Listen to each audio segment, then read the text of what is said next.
Whoops, we're gonna go ahead and start over because we were on mute apparently. All right.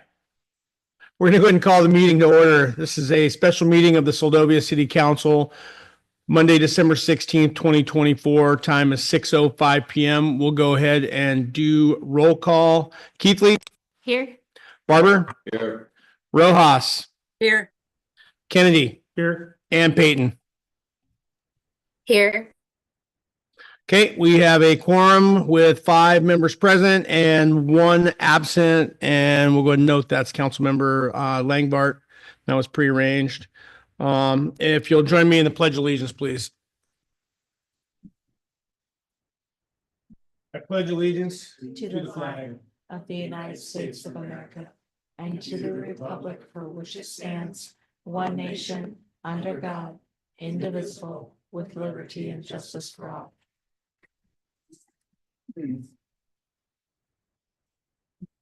Okay, thank you. And as we said, item C, excused absences, just Councilmember Langbart. Item D, agenda approval. We'll go and look for a motion to approve tonight's agenda. Make a motion to approve tonight's agenda. Okay, do we have a second? I'll second it. Okay, we have a motion by Keithley to approve tonight's agenda, second by Barber. Any further discussion on the agenda before we vote? Okay, hearing none, we'll go ahead and vote on the approval of tonight's agenda. All those in favor, Keithley, Aye. Barber, Aye. Rojas, Aye. Kennedy, Aye. and Peyton. Aye. Okay, motion passes with 5 in the affirmative.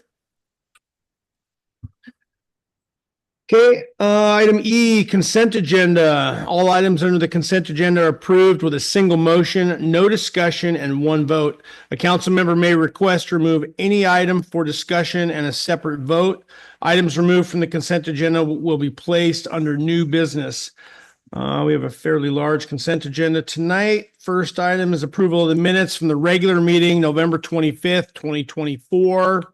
And then there are 5 resolutions. The first one, 3A, Resolution 25-21, a resolution of the City Council of the City of Seldovia, Alaska, adopting the 2024 Kenai Peninsula Borough Hazard Mitigation Plan update, a multi-jurisdictional plan including the cities of Seldovia and Seward as the official hazard mitigation plan of the City of Seldovia.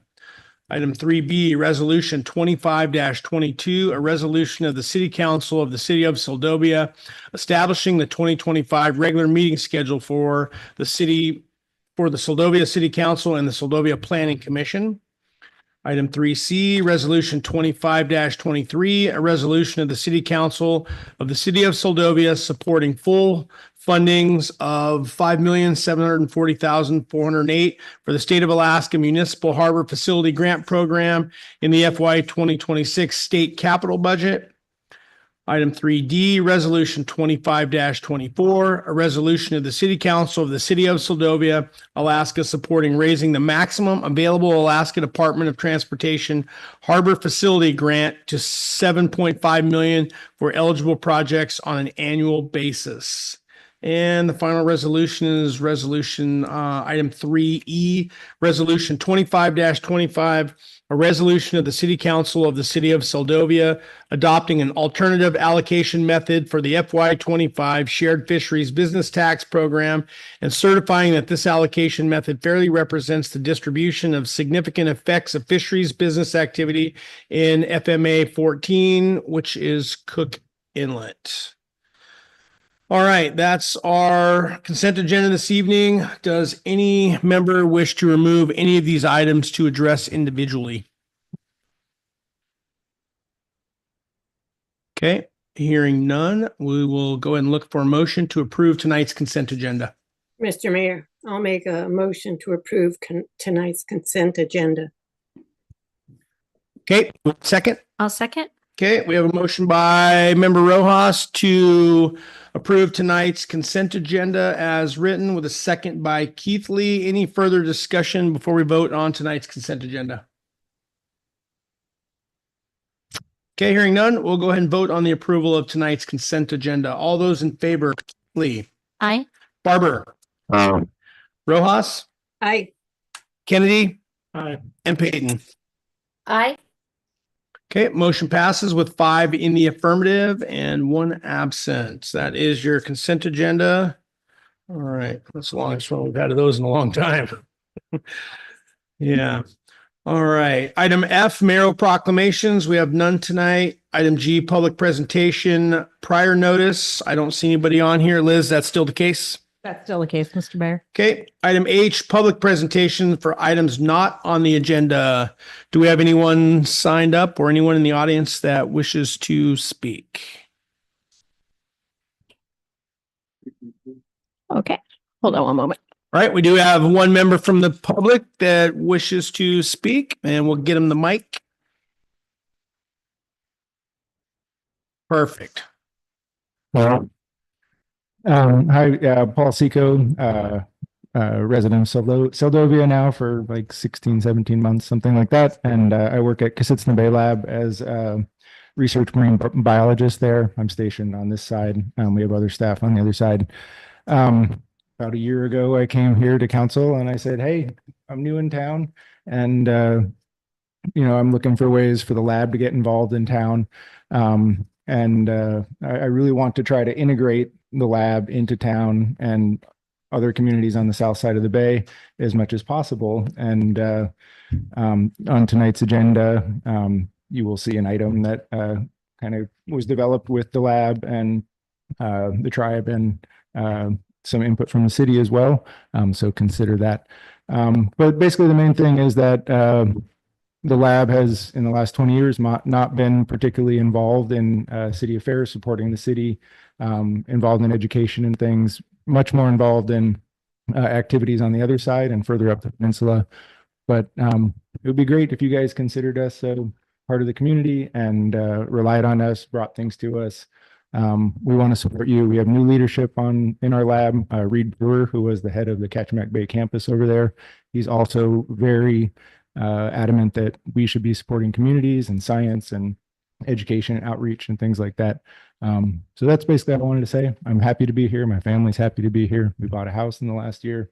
We're going to be around for a long time. And please think of Kasitzna Bay Lab as part of your community and find ways to use it and ask us if you have ideas, bring ideas to us, whatever. That's it.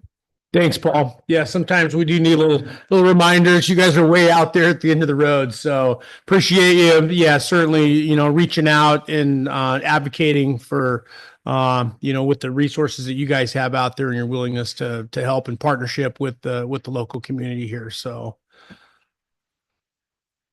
all right, Harmony, you've got your hand up there, or is that a carryover? Nope, I just wanted to express my appreciation for Paul. He already does so much with the community and the kids through different scientific activities and other things like that. You're already a wonderful asset in the community. Your kids are great. Your wife's great. We love having you here, Paul. Thank you for coming and continuing to be awesome. Thanks, Harmony. All right.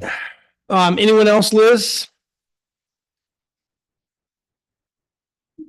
Nope, I think we can move on. Okay, sounds good. Let's see, item I, committee and advisory board reports. I believe we don't have any tonight. Item J, administrative reports, none. Item K, public hearings, none. Item L, unfinished business. Item L1, ordinance 25-05, an ordinance of the City Council of the City of Seldovia adopting Seldovia Municipal Code 10.05 speed restrictions. And this was introduced on the October 28th, 2024 meeting. And I'll go ahead and turn it over to the city manager. Thank you, Mr. Mayor. So this was discussed at the October 28th, introduced at the October 28th meeting, but it was actually discussed at the last meeting. I think that was November 25th. And the city council requested that we bring back additional information regarding road width in our community in order to have a broader discussion about restricting speed limits on those roads. Previously, and I apologize that original ordinances did not make it into the packet, but previously the original ordinance had the maximum limits designated with 15 miles per hour in any public parking or alley. And then number 2 was not more than 20 miles per hour on residential streets as otherwise determined by the city of Seldovia. Oh, it is in the packet, page 33. So you can see that there. The amended ordinance begins on page 28. And it amends it so that as part of this discussion, to make a determination if there are roads by width that should be designated at a lower speed limit. And so I took a stab at it, but you guys can change this to whatever makes the most sense, or we can go a different method. But under number 1, it now says 15 miles per hour in any public parking lot or residential street with an average actual width under 18 feet determined, and that should say, or as determined by, nope, that's right. Average actual width under 18 feet determined by the city of Seldovia as, and then list those streets out. And then number 2 remains the same, not more than 20 miles per hour on residential streets.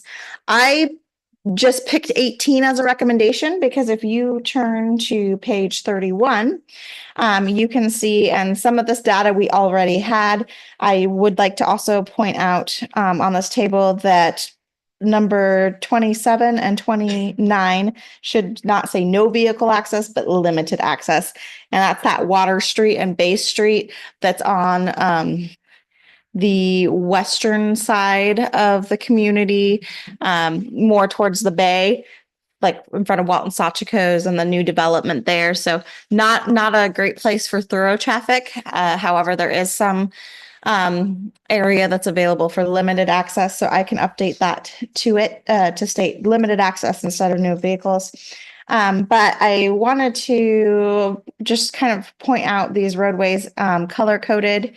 The pink at the top are already listed as no parking according to 10.18.020. And that had a lot to do with safety and width, with the exception of English Drive, which is in that more gray color. And that was because of just the topography of English Drive itself is considered no parking on it. But the other 6 streets have already been identified as narrow streets in our code with no parking available. Inlet Street does say an average width of 20, and I believe that that is an error because that Inlet Street is hard. There's a big open parking lot, so it's really hard to identify where that ends without any markings on it. So I need to go out back and personally check that. Miss Diane helped me grab these numbers while I was out last week, which was amazing for the average widths. So you probably saw her out there with her tape measure on each street. So pink is already identified as no parking because they are narrow. I would not include English Drive as a below 20 street unless you guys wanted to. Yellow, so if you wanted to go by a speed limit or by a width for speed limit, and it kind of goes in line with the pink, so they're all really under 18 feet. The yellow pulls that out. So it's all the streets, yellow and pink, light pink, that are under 18 feet. That's what you would be looking at. And that's what's listed on page 29, with the exception of English Drive. And then if you wanted to just go under 20, that would be the pink, yellow, and orange. It adds in those last 4, or those other 4 streets: Augustine North, Vista Avenue, or North and South, and Willard's Way. We really haven't heard a lot of discussion on that being an issue in those areas. But certainly some of those other ones could be considered. And then in blue, are those special condition streets. So those should probably be incorporated in.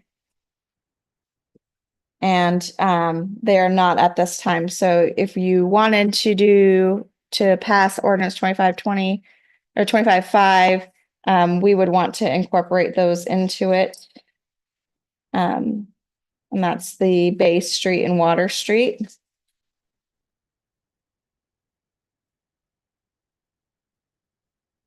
Just making a note of that. And then Lipkey Lane, I just wanted to call that one out, that it is listed as a no parking. However, it is over the 20 feet parameter. And there is parking that occurs on that street, and it doesn't seem like it's congested or that the parking is congested. So the other thing that the ordinance does is it removes Lipkey Lane from the park getting prohibited. And initially that was included because of emergency response and wanting to leave that section open for people to be able to park as emergency responders, but it's kind of a catch-22 because they're parking in a no parking. So that ordinance amends that, and then the rest in white are over 20 feet and open to suggestions or discussion from council. All right, thank you, Heidi. We'll go and open it up to council for any comments, questions on ordinance 25-05.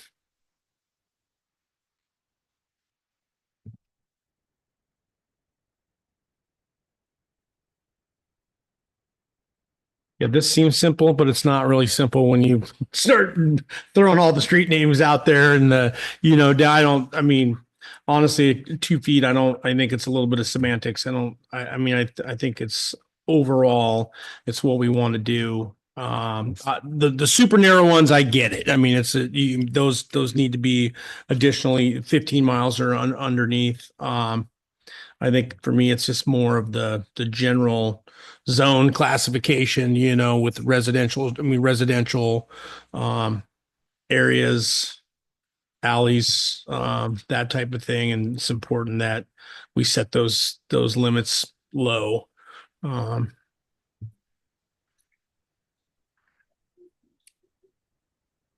Mr. Mayor, if I may. Yeah, go ahead, Vivian. Yeah, thank you for putting this list together, color coded, identifying the roads that we are concerned about. In our discussion prior, were we talking about having to put postage or putting signage up about the speed limit on all of these changes, or what was if you could refresh my memory? Through the mayor, I think there was some discussion about putting some signage up, but also really we could emphasize speed limits in an educational campaign, which is why if you think about if you can pick a number, and I know some streets have varying conditions and but it might be easier to get that message across if you say, streets that are under 20 feet or streets that are under 18 feet, whatever it is that you're going with. And these, streets that are under 18 feet wide are 15 miles per hour, and these are the streets. I don't know. We can workshop that, but I do think that we should have some kind of a standard and not be picking and choosing, because that'll make it a lot harder to justify as well as a lot harder to educate. So looking at that. I think overall, sorry, Vivian, go ahead if you had follow up to that. No, I was just going to say, to make it the most simplest form for the public with education, it sounds like a good idea. I mean, our purpose in all of this was determining areas, roadways that were hazardous, and the speed limit that we had was a little bit too fast that we were not quite comfortable with. So I'm comfortable with what has been identified. And moving forward, I just wanted to make sure we make it a simple process for the public to manage and navigate. Thank you. Okay, thank you, Vivian. I think overall, so just so we don't forget here, so the state has the residential speed limit set at 25. We have ours set in code at 20 current. Isn't it 20? We don't address it in code, so everything's at 25. This is what would make that initial Okay, address. so then the 20 that we're referring to that would be new. And then obviously we talked about some of these oddball streets that were really narrow or needed additional consideration. And these are the ones we're talking about making 15. So yeah, it's hard. I didn't realize there was going to be this many on this list. So when you start doing that, then it does get a little convoluted, because now you are going effectively by street. And then, so item 2 there, not more than, you list the streets in item 1, 15 miles an hour, then item 2, not more than 20 miles per hour on residential streets or is otherwise determined by the city of Seldovia. So, so right now, okay, sorry, I can't remember what we talked about last time, all of it, but do we have any, like, say for example, Shoreline, I can't remember, were any of those areas currently posted? So nothing, I mean, 25. right now, the speed limit on that is actually 25. 25 on Shoreline. Yeah, Jesus. that's why I Yeah, so originally that's brought this up. insanity. As I Yeah. said, it's Yeah. about Holy cow. sure when people come in, because like one of pretty much the most prominent speed limit sign, the only one I can tell you that I like see is the one when you are coming in from Jackaloff, it says 25. And Right. that's what sticks in people's brains. And most of us will, like we've talked about, drive to the conditions and the road, but you get just kind of a culture that some people, it's like, well, it's 25 and they'll drive 25 up around a blind corner. They just think I that. think the one thing with this is if you're going to do this like this and you've got all of these streets peeled out of the 20 down to 15, I mean, there's no way. I mean, okay, well, number one, we don't have radar enforcement here, so you're not going to, and from a practical standpoint, enforce that. But you are, if you were going to do that, let's just say we were going to have some sort of traffic enforcement, or the VPSO was going to, have a chat with someone that went ripping down through there, right? And clearly you could tell that they're going more than 15 or 20. I think these streets that are designated 15, they need to be posted. I mean, you just can't have it written in your code and then expect you're not going to change people's habits with it just being written, I right? don't know. I don't know what the streets are. Yeah, I don't either. I've been looking I don't on the think map. it does. I was like, because my doesn't even exist. I think most of the show we can about the fellows of slow road. Stuff Whoever's talking is breaking up.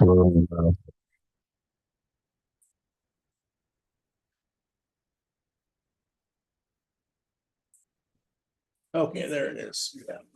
There you go. Anyway, Shoreline Drive, Catchmack Drive, all that's narrow and 15 miles an hour. If you want to try driving 15 on it, you'll find that that's probably faster than what you should be traveling because of the pedestrian traffic and their closeness to the buildings that are sitting right on the edge of the road perimeter.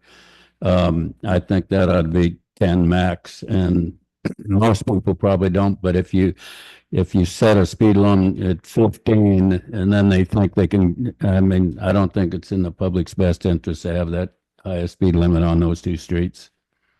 Maybe even Center Street might even be the other one that I'd make 10, because we have the people that are handicapped out there with loading people in wheelchairs and walkers and such.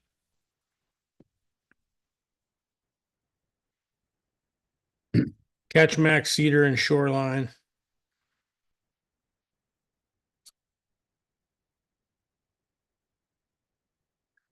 Right. Well, one thought process here too. Yeah, I mean, obviously, we want to try to change some of the behaviors. Going forward. Obviously, whatever we do here it's anything we do is going to be better than what we have right now. Signage is going to be a big part of this. So, all right. What else? Any other thoughts?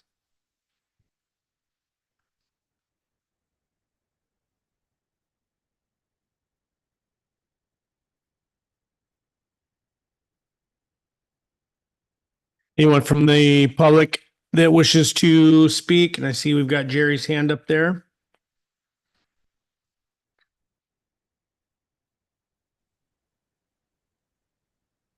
Oh, hi. I'm having a little intermittent problem transmitting here, so sometimes I go blank for about 15 seconds or so, but I resemble the statement that the honorable mayor says that I live in a oddball area there, but just kidding.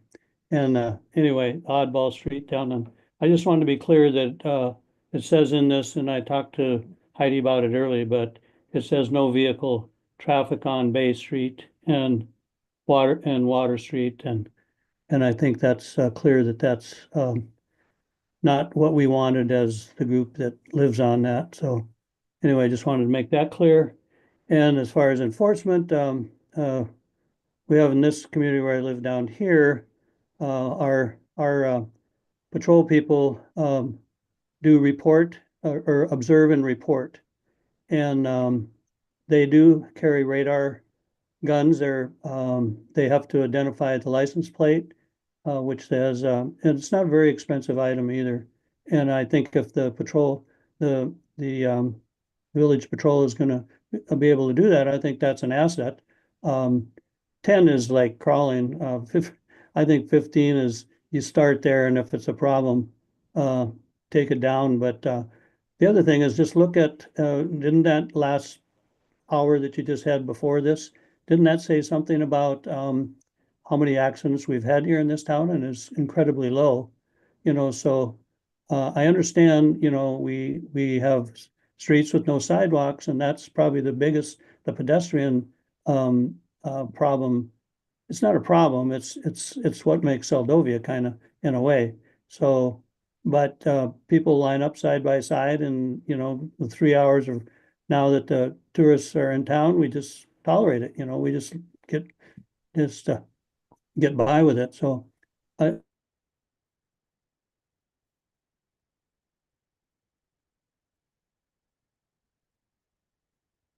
Okay, thank you, Jerry. Appreciate that. I wouldn't want to see us overreact. I think you do need to have something on the book, doing the right thing. And that's all I have to say.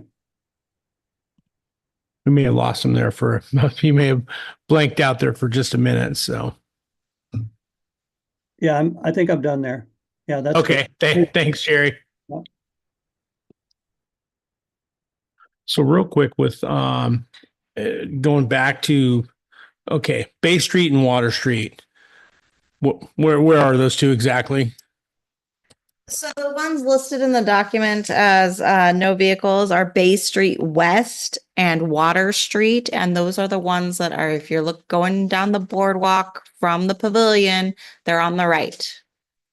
So Bay Street East goes up back towards the bridge by the time on the boardwalk. Okay. Bay Street West, because those are narrower, were identified as no vehicle. But as I said at the beginning of this presentation, we can change that to limited access only. The Bay Streets were separated out. It's two Bay Streets. Okay. So There's an east and a west. Because of the narrowness, there's a Bay Street East is a lot narrower than Bay Street West. and so the section of boardwalk, when you leave the asphalt and you go onto the old boardwalk? Yeah. What is that one? That's on. Is it part of West is down towards Sachigo and over Yes. by the Lathines and that new construction, which is where she's saying is too narrow for most vehicles. Wall has that fun antique vehicle that is much narrower than most modern vehicles. Whereas east, where Jerry Stranick lives, is the wider boardwalk, which is the boardwalk that she's excluded from that language. I should verify they're actually the same width, but there's no thorough traffic. There's nowhere to turn around. Yeah, on there's those nowhere to two go. You streets. dead end. Whereas Bay Street, you can drive. Bay Street East, you through. go up and on through. Yeah. Okay. But we can change that to limited access because that would be, I don't know that you'd want a big truck driving down there and getting stuck and trying to turn around. I don't know. It's up to you guys. I was just trying to identify that area is a little bit different than some of the areas because they don't have thorough traffic and it is a boardwalk area. And typically we do not have vehicles unless it's the residents in the area driving on those two boardwalks. Okay, so I'm not trying to be a pain in the butt here on this, but what you, so if you, okay, looking at the language here. So there's nothing to, where are we going to address that in the language? This is just an internal document that we're Okay. utilizing that Right. lets us know this doesn't need to be addressed in the document itself, except that it shows how wide the streets are. Okay, but no, I'm talking in terms of the access to Bay Street East. Yeah. I mean, so right now we're not doing anything with that. You're saying making that limited just on our notes. internally in your Internally. notes. Yeah. Okay. I'm not talking about, Okay. yeah, I'm not talking about putting any regulations on. I'm just saying that this is for us to know that those streets have differing conditions than Yeah. other streets. Yep. Totally. Okay. I just want to make sure that wasn't getting slipped in here somewhere. No. This is an internal We document. have a little more conversation if that's the case. To clarify, that was So- not part of the ordinance. Okay. Yeah. All right. So we're back on the speed limits here. Sorry. Okay. So Jerry was suggesting that we just keep everything, on the changes with all of these smaller streets, starting them at 15 and seeing what happens rather than plucking out a couple more to go even lower. Mr. Stranik might have additional comments. Yeah, if he's got a follow-up, yeah.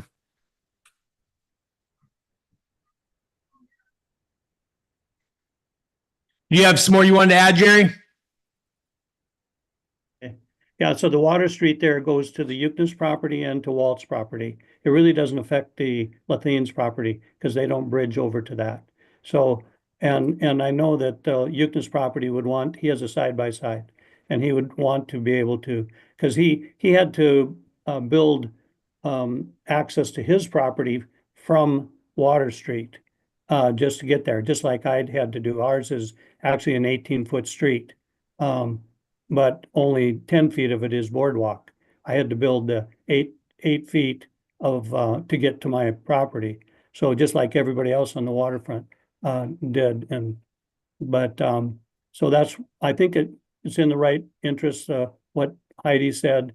It's just recognizing of what it is. It's never been a problem.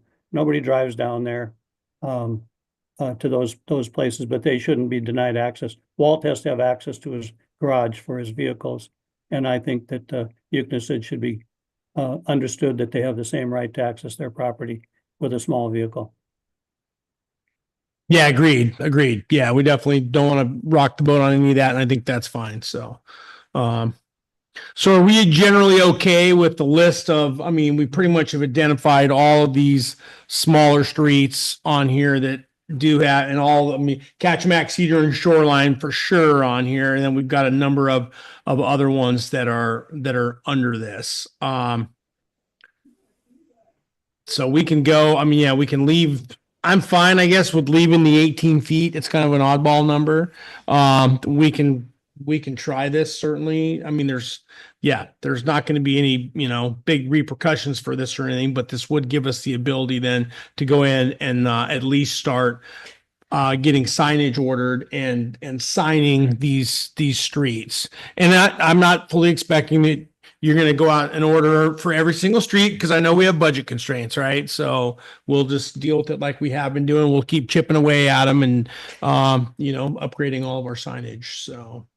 Actually, I think we can figure out a few that are just the most important ones. And Yeah. I think that's where even though like some streets, much of the community maybe drives 10 miles an hour. And part of where this came up too is just also making sure that what the majority of us do and agree should be normal matches up better with what we have in code. So you don't end up in a situation where, somebody new comes in or just is driving at a speed that's too fast just because that's what's allowed there. And one thing that wouldn't hurt with this change too is because again, the one place that most people you're going to adjust that speed is as you're coming into town from Jackaloff. And that's the one sign that I can tell you I know where it is having one of those signs that doesn't just say what the speed limit is there, but says like, residential street this much unless otherwise posted. Even though that technically wouldn't go because we won't have them all posted, it's still, you'd have that, 25, 20 otherwise posted, and they'll be looking for those signs more. Yep, go ahead, Jack. One of the things we're on Catchmack Drive or Shoreline, I don't know where, but I think Rebecca has a sign out there. It says slow kids. And you don't want to send the wrong message, and 10 miles an hour is going to be way faster than what she's probably expecting traffic ought to be moving. But I think if you went out and drove 15 miles an hour on some of those roads, you would find that that would be excessive under the situation of how narrow the roads are and the pedestrian traffic. So, I don't know, the 15 miles an hour is probably well on most of our streets, but I think that's going to be too much and Rebecca and a few of Walton Hobbies that live down there that have kids and grandkids running around, they're going to not like it, I mean, because she has a sign out there and I've seen her get on people because they're driving too fast, and they're probably not driving much more than 5 miles an hour. But it splashes water and mud up against their house when they go by, and you've heard the complaints, I'm sure. Yeah, no, I mean, the one thing we got to remember here is right now so if we're at 25 right now, yeah, we're making a substantial decrease in the overall speed limit. So, yeah, I think we're going to be fine with, getting something approved, give it a try here. And I think we're, again, I agree with Jack. I mean, most of us that drive on those streets know that it's almost physically impossible to go much faster than, 15 would be on a good day. You'd probably still feel like you were flying down there. Usually there's so many potholes and stuff that 10. And if you're being conscious of children, you're really going slow because, it's so narrow that a kid could dart out there anywhere along those street or anywhere along the street there. So. All right. Anyone else from the public here before we get back to final action here? Other than Jerry, we do not have anybody else sign up online. Okay. Sounds good. All right. We'll bring it back to council for final comments, final action, if you guys want to do something.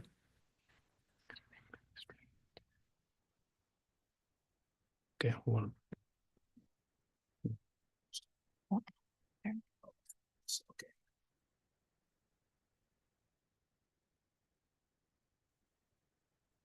Okay, so yeah, one thing we'll probably want to do is go ahead and have someone offer up an amendment to include Bay Street and Water Street in to the group of 15 miles an hour, because those two were not included on that list. Bay Street, east and west.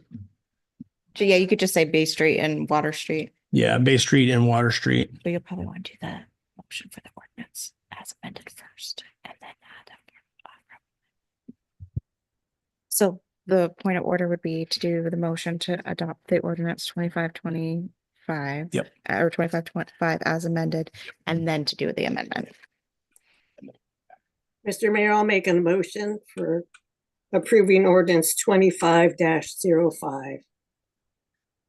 Okay, we have a motion on the floor to adopt ordinance 25-05. Mr. Mayor, a Yep. point of order, Yep. is that the as amended ordinance or the initial ordinance? Yeah, it should be the amended ordinance.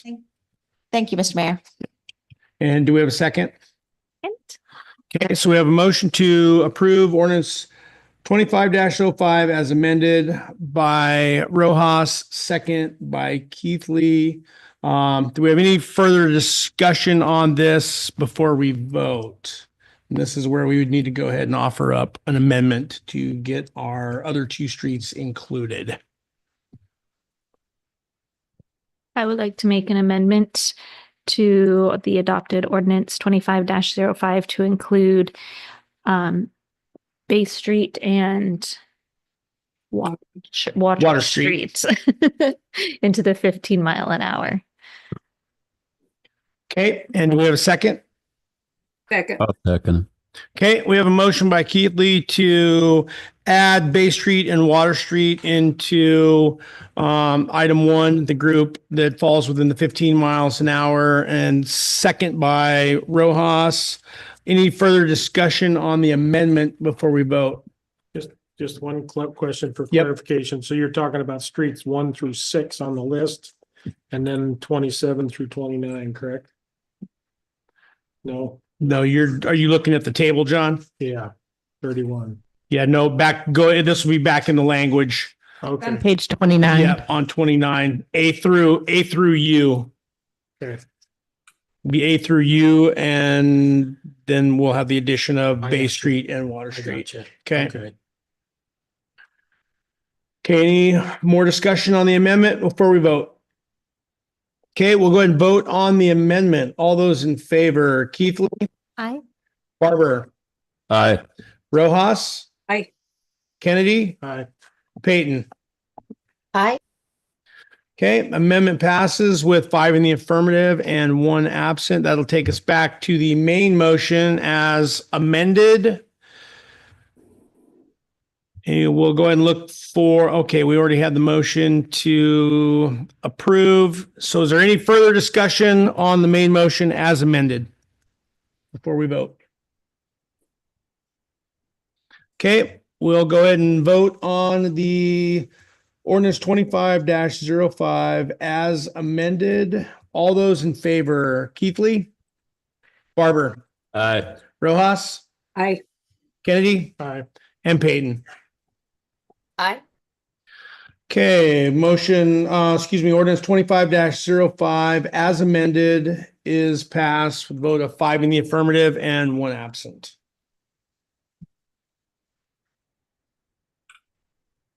Okay, thank you everyone for that. We'll go ahead and move on to item M, new business. Let's see. This will be the Fish Creek Dam Removal and Restoration Project funding opportunity, and we'll go ahead and have a presentation by the city manager. Thank you, Mr. Mayor. Yeah, so this was brought up in the recent CIP that was adopted by the Seldovia City Council, the 2025-2030 capital improvement plan as a future consideration. I did let you guys know that there have been some discussions about it. This is one thing that came about in discussion with potential collaboration and partnership with NOAA, which is also part of the reason why Paul is here tonight and can speak a little bit more on this. NOAA actually has an opportunity out now, a fish passage grant program, and they're saying this is going to be their last run for this particular program. It's kind of run its course. There's a couple different avenues to pursue this funding. One is a tribal avenue with a lower threshold, and then there's another avenue that we would qualify for. And I won't steal all the thunder. I'll let Paul talk to it a little bit more, but he's been able to pull me and Stephen together. We've had some discussions about collaborating together with all 3 entities. Stephen was able to confirm with the CEO for Seldovia Village Tribe, Crystal Collier, that they are interested in pursuing a grant, and that this is something that they would be able to help facilitate if that's something that the city wanted to. And so we can do this as a 2-prong approach, and we can have both entities apply, or we could allow Seldovia Village Tribe to apply for the funding and manage the grant. But the project itself is the idea that we would remove the dam because it's on an anadromous stream. So right now we have to have fish passage through it. We wouldn't be able to block it off completely as intended in the first place. We are responsible for maintaining that piece of infrastructure.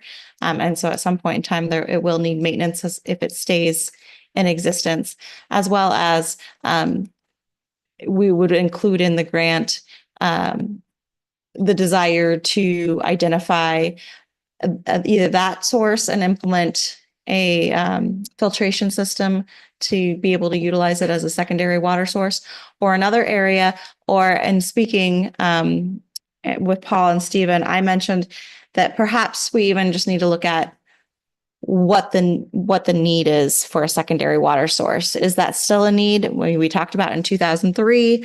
We've had a lot of changes since then with the new water treatment plant coming online, as well as the repairs to the system that we've had since.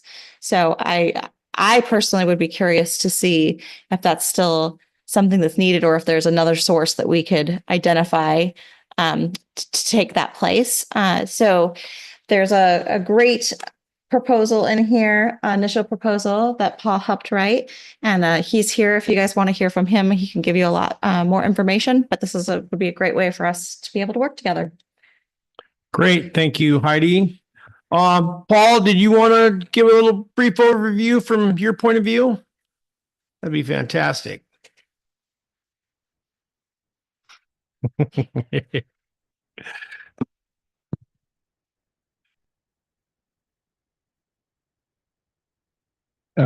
Yeah, hi, Paul Seco, resident of Seldovia and research marine biologist at the Kasutsina Bay Lab, NOAA, National Center for Coastal Ocean Science.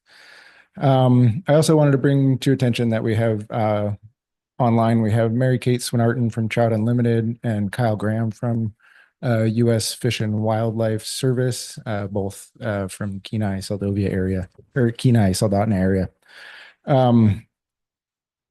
Yeah, so again, as I said in my introductory remarks, looking for ways that the lab can support the community. And there are potentially lots of ways that our expertise and our mission overlap with the community in terms of coastal resource stewardship and marine science. This specific proposal is not really exactly what we're supposed to be doing as a lab, but it's an opportunity where I've been granted from my leadership the ability to work with the community and support something that could be good for the community and address other infrastructure needs in the community. So I will say that I have no vested interest in this. Like, I don't care if it happens that much. I think it would be great. But like, if you say no, or we're not going to pursue it, my feelings won't be hurt. I'll look for another opportunity. So there's a NOAA fish habitat grant for fish, anadromous fish passage removal and habitat restoration that comes out of the NOAA Fisheries Habitat Office. The proposal will be due at the end of February. There are two tracks to this. There's a tribal tract for tribes and tribal entities. And then there's one national competition. The limits, the minimum is like 300,000 for the tribal, 700,000 for the national competition, and the limits are in the millions for each of those. So one thought after talking with Heidi and Stephen was to apply for Fish Creek, and Heidi stated that the intention might be to remove the Fish Creek Dam. It could be, but as part of this, we could have a feasibility analysis funded by the grant. We could have community workshops and things like that to get the community sense, to make sure that we're not just coming in and tearing down a dam that somebody cares about or a backup water supply. And so the project description in the packet is pretty comprehensive at this stage.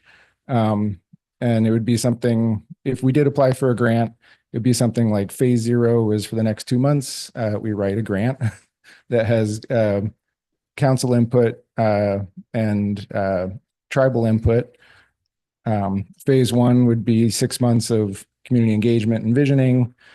Phase 2 would be planning, evaluation, design, potentially contracting with an outside vendor that can do that has expertise in that. And then phase 3 would be implementation. And during implementation, or during the community visioning, we could also decide what we wanted for that area, say if the dam disappeared. So it's city-owned property, the area where the dam is right now. And I guess it would probably stay that way. There is potential if we got rid of the dam. People do like to go that way and watch the fishes run up the creek. We could have like a public space where you could stand and overlook and have some interpretive signs and things like that. Much of this could be funded by the grant.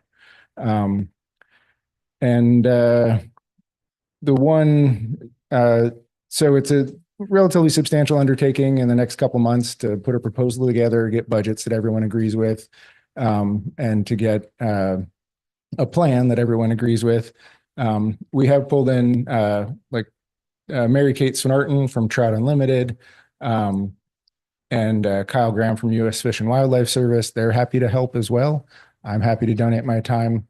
And then the Research Reserve, the Kachemak Bay National Estuarine Research Reserve on the other side in Homer is potentially willing to help in formulating this or implementing and outreach and education and monitoring and things like that. So we have an opportunity to bring a lot of people together and get them interested in our community and potentially solve a problem that's both environmental, cultural resources, tribal uses of the fishes, also, the water supply and infrastructure for the city. And so if this was funded, it would, I'm not exactly clear on the details, but it'd be implemented as a cooperative agreement with the NOAA Fisheries Office, and they would also come in and help oversee and things like that. So a lot of support here. And then the last thing I wanted to draw your attention to is that I said there were two tracks. There's a tribal track and the NOAA track, or the national tract. Last year in this competition, there were 21 applicants for the tribal track and 90% got funded. In the national competition, there was 90 applicants and 30% got funded. So that is kind of a curveball maybe for the city. It's city property, but we would be more successful if, as a city, working collaboratively with the tribe, having them be the primary applicant, and implementing it that way. It takes some coordination, some getting along. I'm happy to be the neutral party that everyone can yell at. And what was the last thing about that? I forget.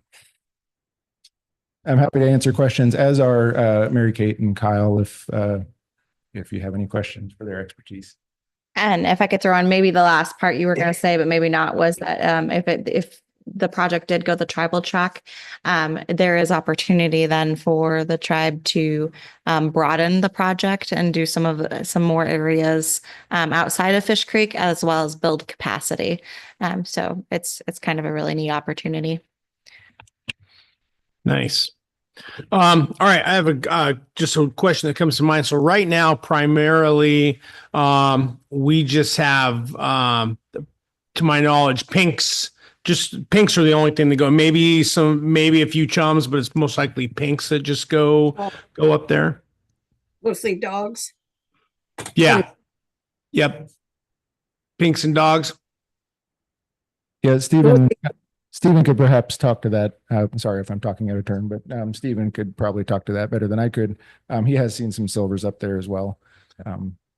Yeah, and I didn't get a picture in time, but there is quite a substantial run that makes it up there towards the Standish's house, for example.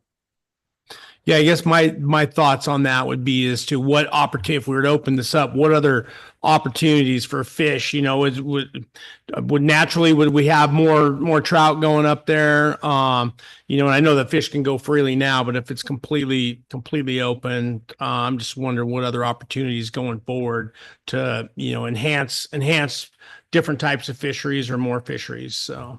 And that would be part of the feasibility study, or could be part of the feasibility study. Right. Yeah. Getting a run of silvers in here would be phenomenal. So there are also dollies probably that run up there. And then what was the other thing? So the dam is open, but by definition, by probably federal definition, is an impediment to fish passage. Yeah. Even though there's a little gate that's open.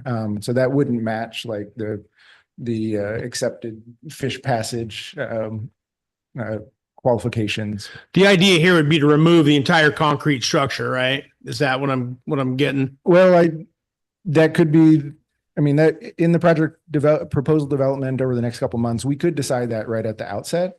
We could also leave it as unknown. So there could be an analysis that say, actually, we do want this dam, right? Because we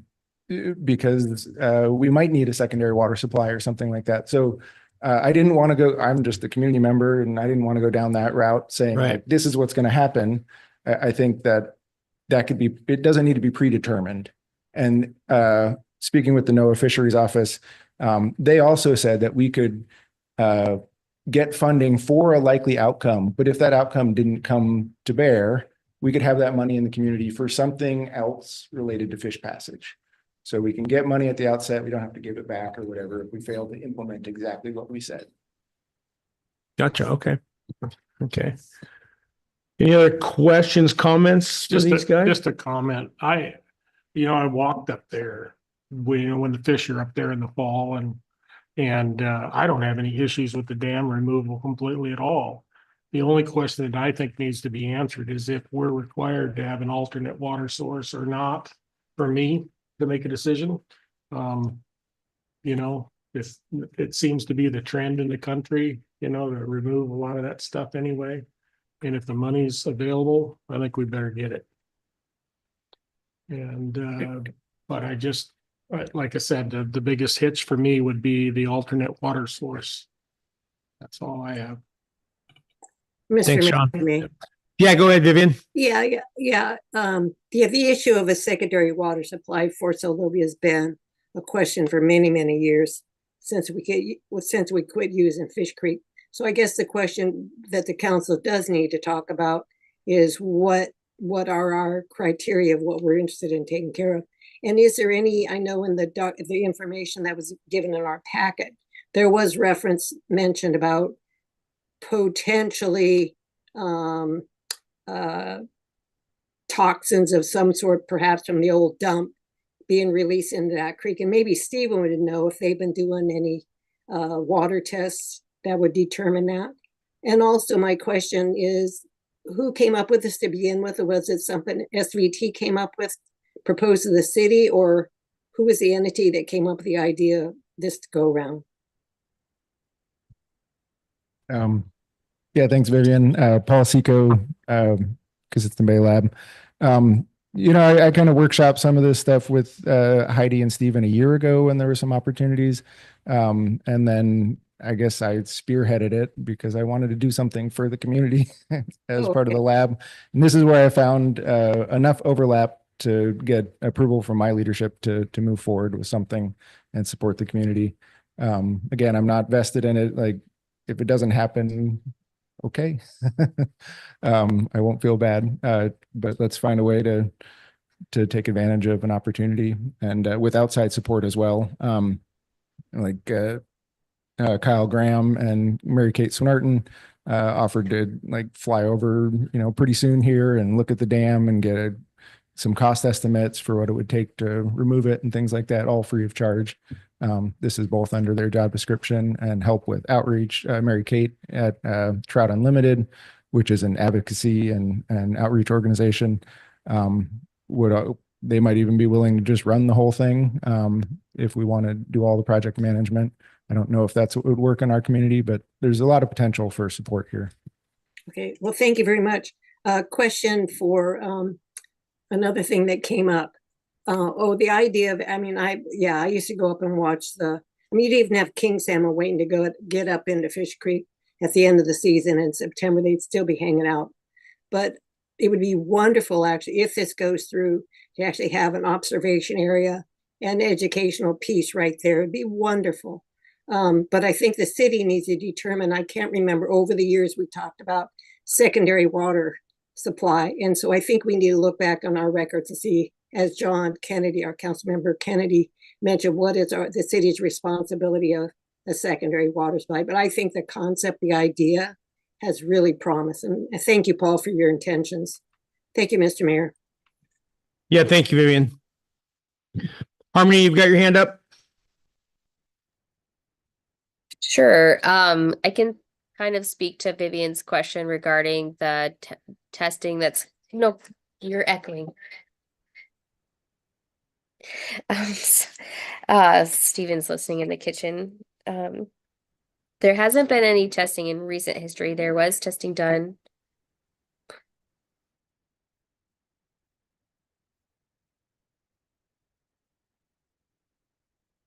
Harmony, I think you've muted yourself again.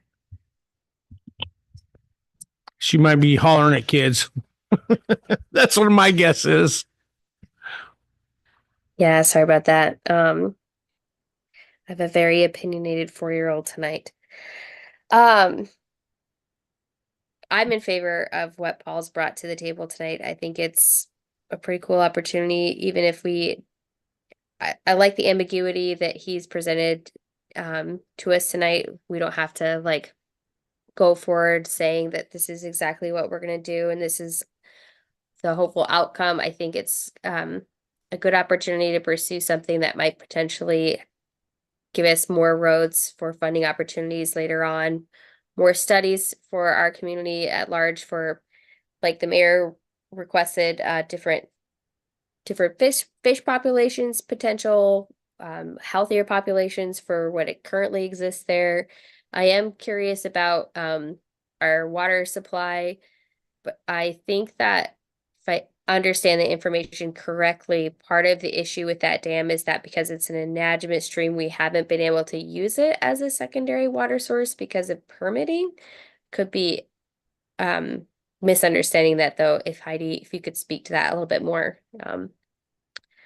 I think that working on our existing infrastructure and doing some dredging up there at the dam would be more than enough water to supply our community if we were able to fund that. But I like this project. Everything that I see written here, everything that I've heard Paul present on is, I think it's pretty cool. I also agree with Vivian on potential overlook and informational signage, both there by the culvert and up by the dam to, just any piece of additional information that people can check in on. There's usually bears there eating, and that's a cool addition to our community. Thanks, Paul. Okay, thanks, Harmony. Jack, you had something? Well, we're both showing landed soft on kind of a hatchery. I don't think so. No. Okay. I mean, I hadn't considered that. This funding wouldn't support that in any way. I can't think far enough down the road, but I don't think it has anything to do with the hatchery. Vivian, I see you've got your hand up. If I do, I didn't mean to. Oh, okay. Sorry about that. And Mr. Mayor. Yep, go if I ahead. may You wanted just to address clarify? Harmony's question or Councilmember Payton's question. So we do have a 2003 report, a water and sewer feasibility report that speaks to not being able to utilize the Fish Creek as a secondary water source because of the cryptosporidium. Am I saying that right? You did. In the water. So I believe, and as it's been pointed out, this is something you can pursue, and if it ends up working out and the dam isn't pulled, then it isn't pulled. But I am curious to see how the feasibility study would go, because I think it has the potential to answer a lot of these questions. Yeah, thanks. Thanks, Heidi.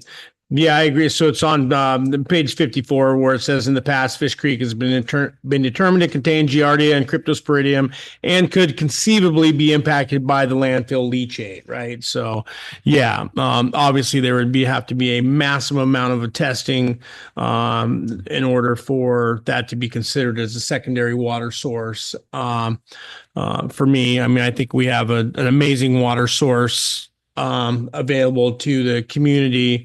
I'd rather spend more money and even have a secondary backup line or something up there, or just fix the line we do have. I'm not concerned that we're going to ever need a secondary water source. So that's just me personally. I would love to see this project go forward. I'm totally fine if it, made more sense for the grant to be applied for in the tribe, and then, Noah work in anyone else that would like to help. I think it is a beautiful area. We drive up there all the time, and you scratch our rig up and everything, but that area is kind of unique over there. It's real, I mean, so close to town.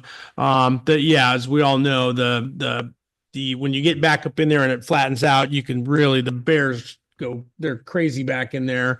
So the habitat for bears and bear viewing is phenomenal right there. And then obviously the education piece, if there was a way to do either build a new viewing platform or keep something in there, and again, enhance any enhanced fishery that we can do there to allow opportunity, whether if it's creek fishing for trout, or get some to open it up for kids fishing for the humpies or whatever. It's just there's all kinds of opportunities all around the state where select little creeks and stuff are plucked out to do localized fishing programs.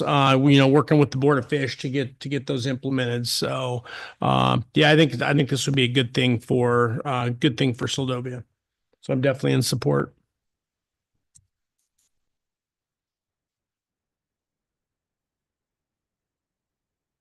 Anyone else? So what do you need from us tonight on this then? Just kind of find out if there's any objections, or does this need to come back in the form? It can come back in the form of a resolution in the future, allowing us to apply for the grant. But if you want to just give direction to allow us to pursue it. And actually, I take that back, because if we have the tribal. Yeah, that's my point. Do we have to line, do anything if the tribe I think you would have to support it. We would have to supporting resolution then? have a supporting resolution. So if you wanted, Paul, do you have a thought on that? You look like you were reaching for Mike. I was gonna say, if you wanted to give consensus to move forward, and then as it develops, we can bring it back. I'm gonna ask for a resolution and support, or unless Paul has another idea. Yeah, no, that's basically what we're looking for tonight is that the council would be basically supportive of the tribe applying for this. It may end up in some kind of memorandum of agreement or something like that. So that everyone, signs on the dotted line and they're on board, working with whatever's funded. That's basically it. If it looks like it's going forward, I think we're willing to, that you guys are amenable to this, then I think we're willing to put in the effort. And I think given the tribe's history with, working on some of the other fisheries programs that they've had, to me, it makes more sense for the tribe to take the lead on this type of a grant opportunity. So, any objections from anyone on that? Okay. Yeah, then I think what we'd like to do is give direction to for the project to start the initial phases, move forward, whether it's NOAA or the city, someone reach out. I know Steven's on here, so someone reach out to the tribe, let them know. And then obviously there's probably going to be some, either interagency or multi-agency coordination, permitting, land access issues. That'll all kind of flesh itself out as we move forward here. So, but yeah, certainly getting the ball rolling on this, I think, is a great idea. Great. And the one thing we didn't talk about is education and outreach. There's potential to work in programs for the school and for homeschool kids and stuff like that. And there's funding for that as well. Yep. All right. Sounds good. Well, awesome. Thank you. Appreciate that. Thank you to the council and anyone that commented on that. You good on that? Okay. Sounds fantastic. All right. That's good. We're going to get something going in that direction. So item M2, resolution 25-26. A resolution of the City Council of the City of Seldovia, Alaska, awarding requests for proposals, RFP number 02-2025. the logo rebrand for the city of Seldovia and departments to Ecola Collier, and authorizing the city manager to negotiate and execute the appropriate documents. That's going to be found on page 59 of your packet. Yes, thank you, Mr. Mayor. So we had 5 proposals for our logo Wow. rebrand RFP, which was fantastic. And then we were able to meet together as a review committee. It was myself, Finance Officer Yeager, City Clerk Diamond, Harbor Master Janet Peterson, SVFD Administrative Assistant Helly Hansen, and Councilmember Barber as a review committee team, and looked at all the proposals. There were a couple that scored higher than the others, but ultimately with the criteria set, and that was creativity and originality, relevance to Seldovia's culture and elements, suitability for varied applications, and cost estimate and budget alignment. Ms. Collier's proposal scored the highest for those. And it's an initial design. So we had a great discussion about how we would like to see it move forward, and some ideas and suggestions to work with her.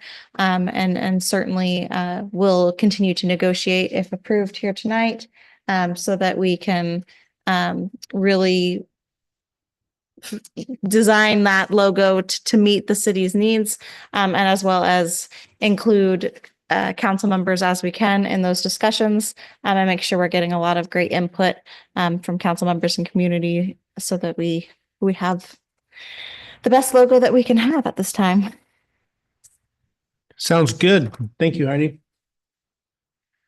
Open it up to council for any comments, questions on resolution 25-26.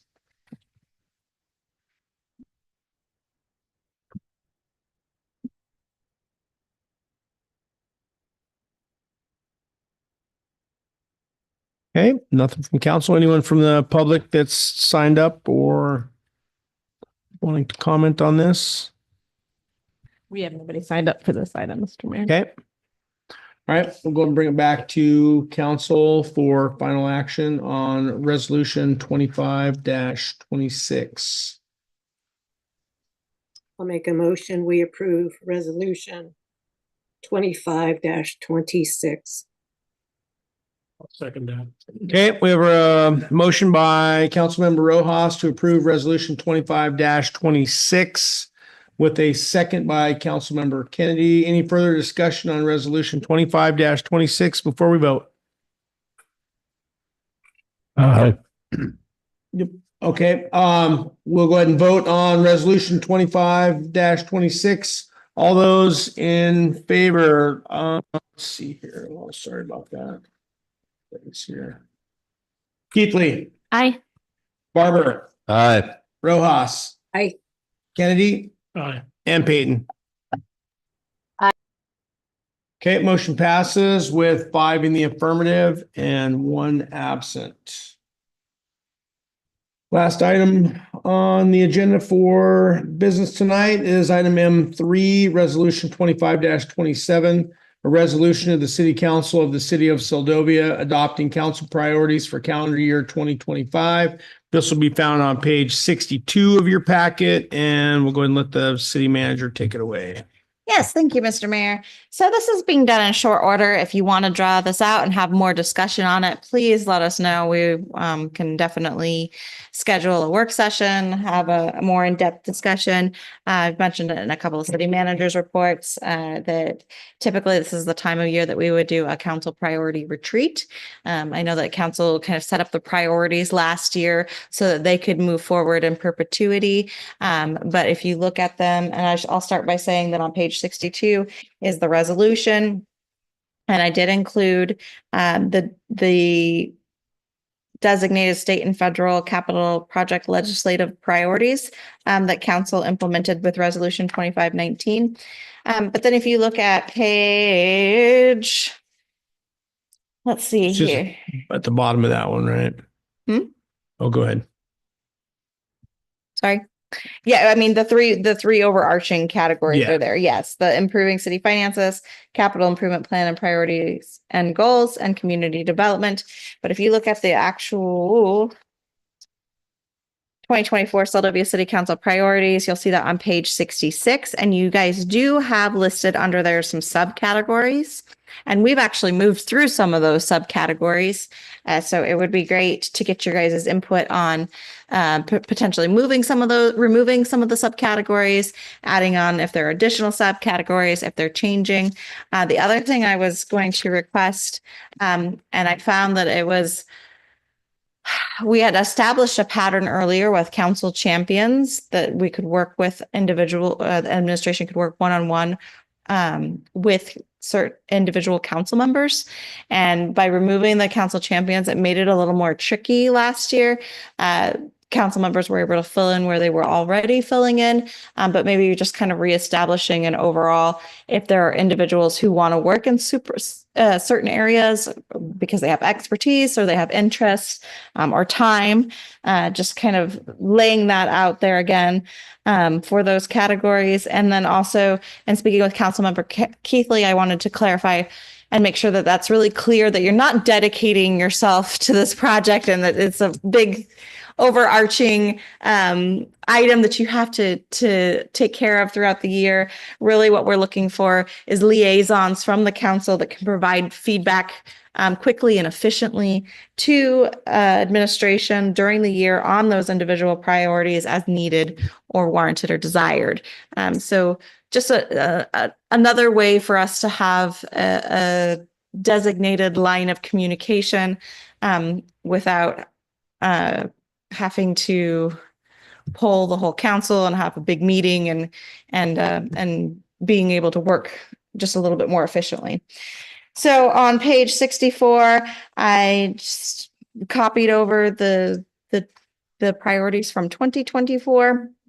And I did take the liberty to kind of strike through some of the things that have been accomplished. For instance, the Seldovia City Council was able to close the general fund and small boat harbor deficit.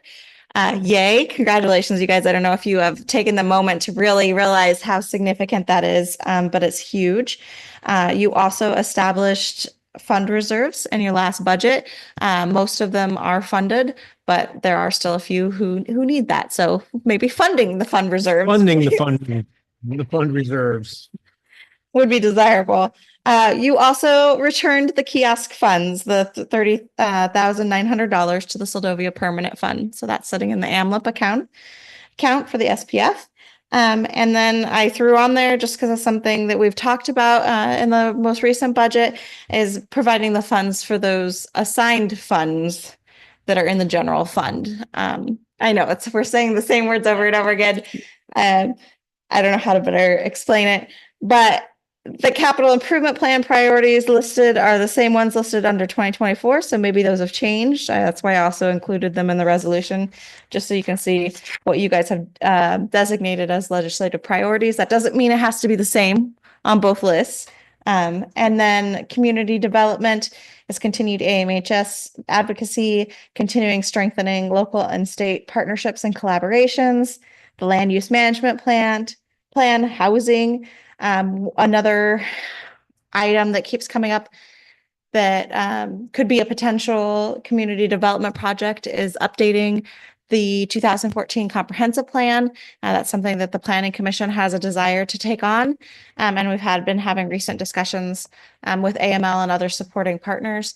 I don't know if that's where you guys are at right now, but I know that is where the Planning Commission is, and we can speak more on that if you'd like more information.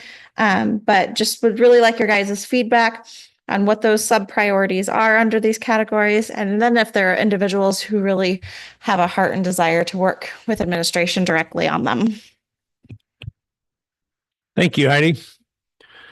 All right, so we've got the three areas identified: the improving city finances, capital improvement plan, priorities and goals, and community development, as Heidi just stated.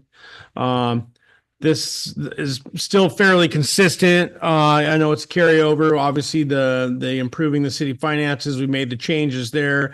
That probably shows us that we've had a lot more improvement in that area than some of these other areas, although we're making headway in most of them, but we've done extraordinary well in the improving our finances. So that's good on everyone.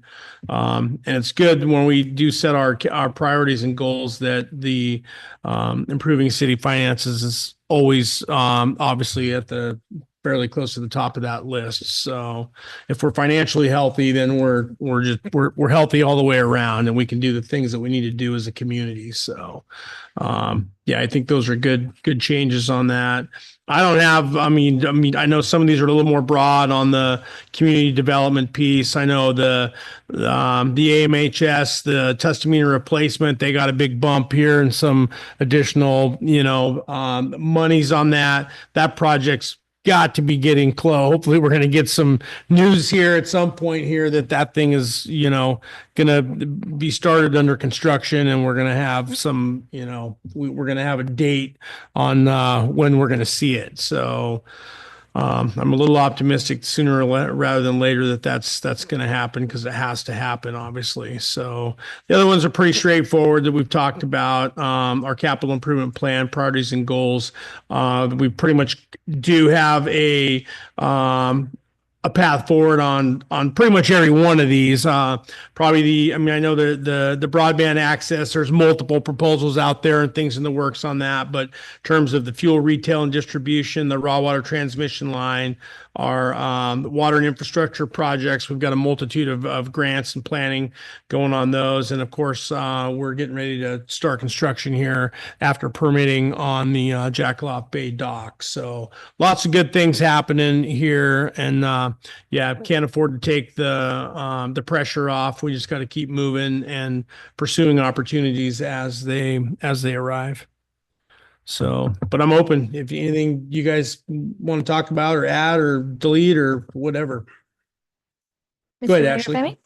I think under community development, like you said, we've got a lot of broadness there. I think we can kind of narrow down, get a little more specific, almost like a sub bullet under some, so that we can feel like, just like on the improving city finances, that we can check things off. I think it's really important to be able to feel like there's been things accomplished, because some things are always going to be priorities, but what are we doing? And I think continuing strengthening local and state partnerships and collaborations is one. Right now, this opportunity, Heidi and I had talked about some of the agreements that we have with like the tribe, that we want to have collaborations. So something that specifies like hitting a target of, at least having one project with them. We talked to the new mayor of Homer this last week also on that, and reminded her we have an agreement with you as well to have partnerships. And so making sure that we have those partnership agreements, but what are we doing? Making sure we have something that we're working on together. And then that's also something I think we should think about with housing, is being specific on what we as a city are, how we want to be involved in that. And maybe it's not providing that housing, but being even a place that can provide some of the resources as we see funding and grants come available, and trying to help funnel those to places that are more appropriate for doing that. And the comprehensive plan, I think, should be on there. I think that's something that we should be supportive of our planning committee. And also it was brought to our attention last week as well, the importance of actually looking at that and keeping it updated on every 4 years, Heidi? 5 years. And so maybe a goal of getting on that trajectory so that it doesn't fall a decade behind again, where we haven't followed through on it.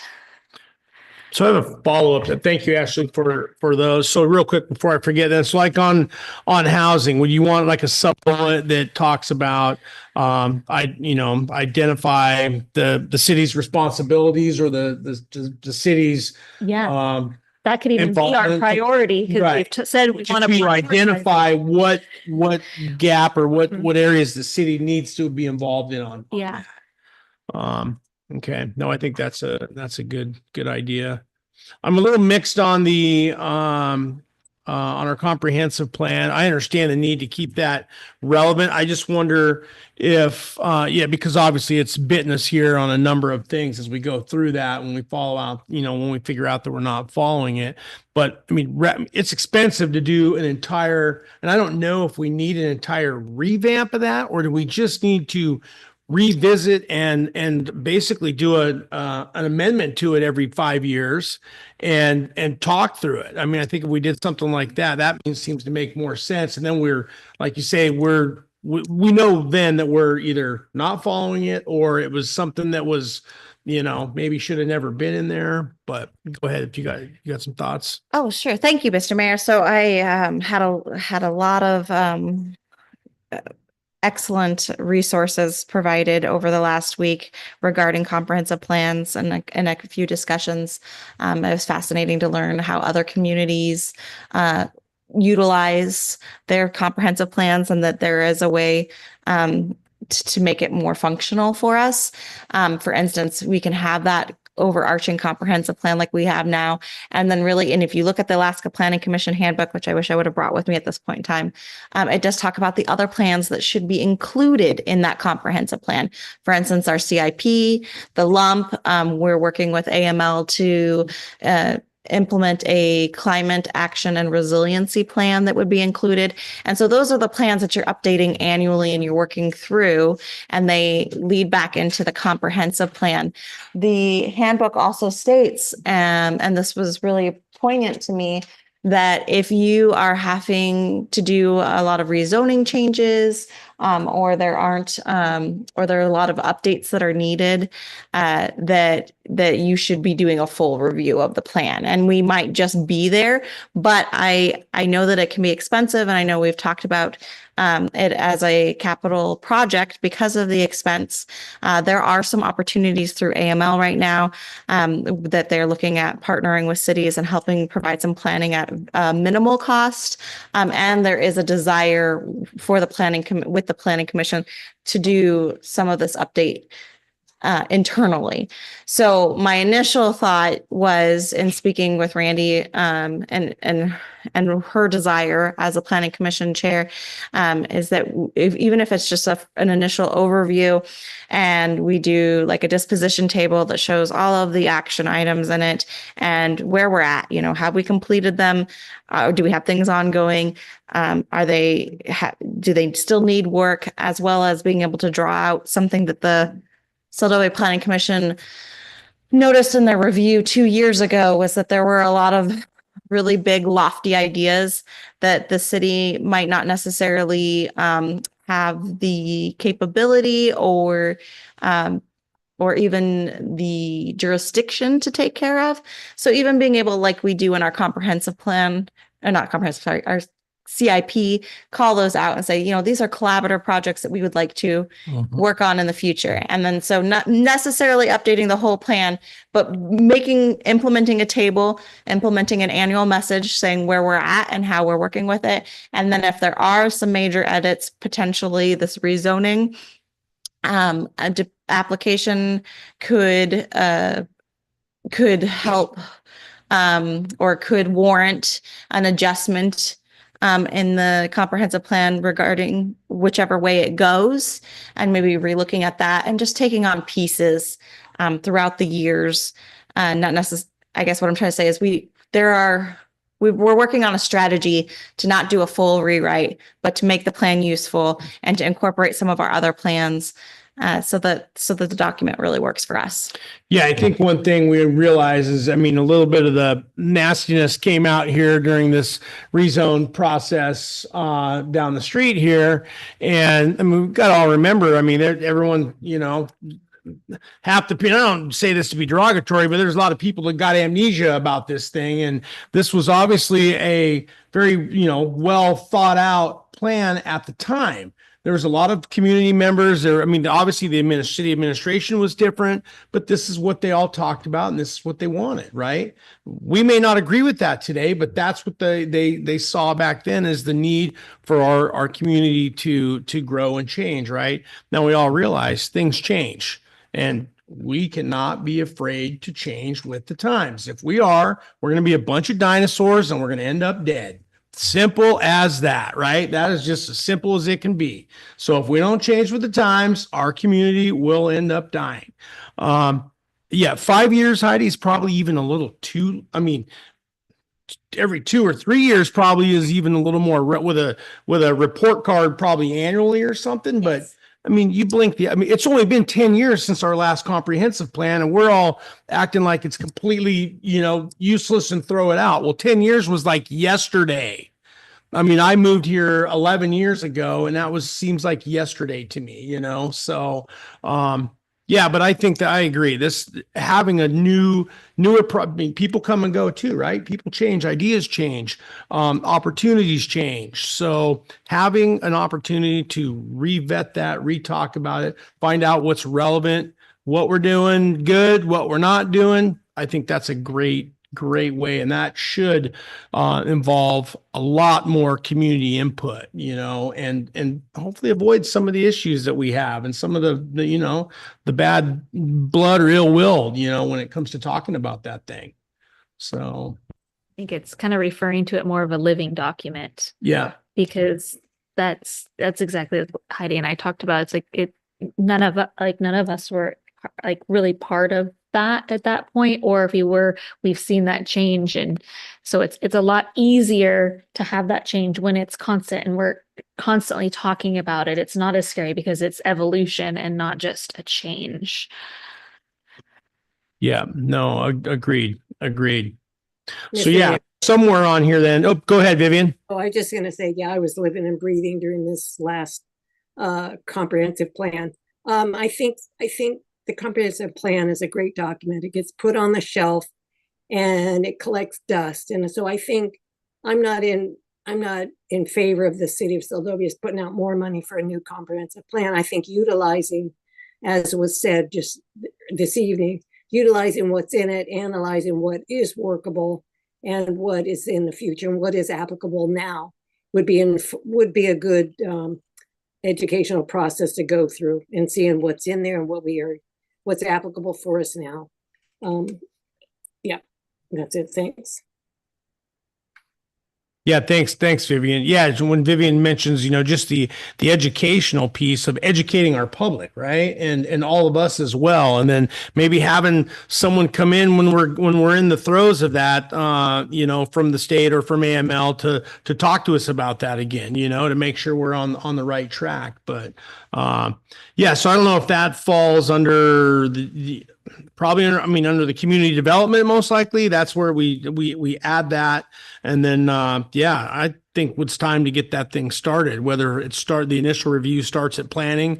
But yeah, I think we identify a process, and maybe that's the bullet 5, comprehensive plan, work to identify the process for review and improvement.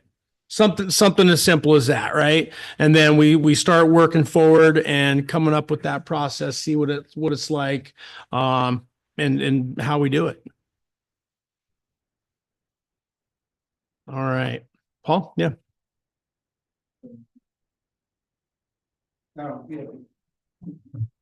I think I've looked at the comprehensive plan before and just an idea moving forward. I think somewhere it says like we want to be green and good for the environment and stuff like that, but there's no specific actions within the comprehensive plan for that. So again, we have partners, Kachemak Bay National Estuarine Research Reserve, NOAA, wider partners that could like help if there's, if the council decides or the community decides on specific projects or ideas, parts of town that want to be conserved for nature or whatever, or boardwalks for, through wetlands, paths, stuff like that.